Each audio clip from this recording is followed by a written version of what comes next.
Hey guys, this is going to be a tutorial for a look that I recently wore in an e.l.f. haul using a lot of the products I featured in that haul. So let's get started. First, I'm going to start off using a jumbo eyeshadow stick in the shade French Lace, and I'm applying that to my inner corner both on my top and bottom lid. Then I'm going in with the shade Feeling Lucky, which is a deep plum, and I'm applying that all over the moving part of my lid up until my crease.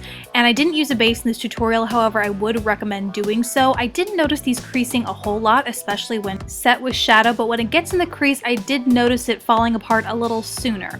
Then I go in with, this is just a $1 e.l.f. shader brush, and I use that to blend that cream shadow out. This actually stays pretty creamy, so you have some time to work with it.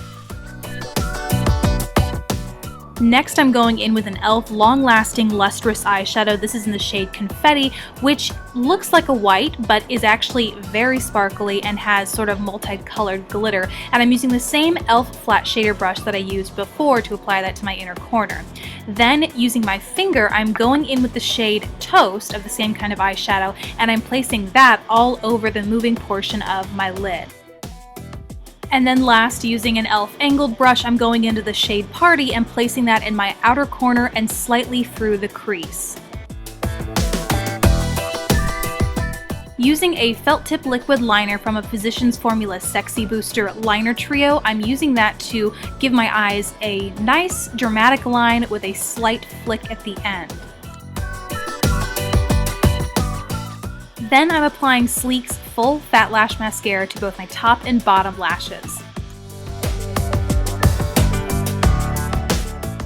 Up next is the foundation. This is the moisturizing foundation stick. Mine is in the shade Natural, which is a hair too dark for me, but it still works for this purpose, and I'm just applying that in various places all over my face before I go in and blend it in with an angled flat top kabuki brush.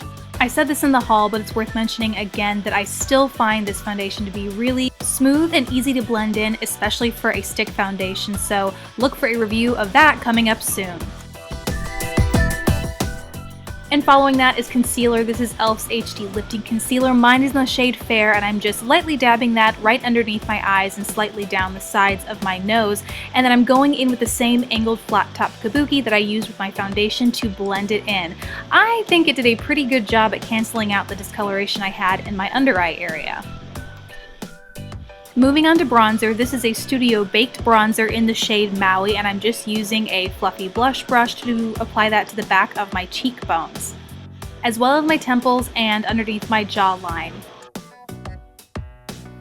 Then using that same brush, I went into NYX's Bourjois Pig blush and applied that to the tops of my cheekbones up to the apples of my cheeks. Last are the lips, and this is e.l.f.'s Studio Moisturizing Lipstick in the shade Wink Pink, just applying that all over. And then to finish the look off, I went in with the new Essential Extra Lip Gloss in the shade Mark over that moisturizing lipstick, and that is all you need to create this look. I hope you guys enjoyed. Thank you so much for watching, and I will see you in my next video. Bye!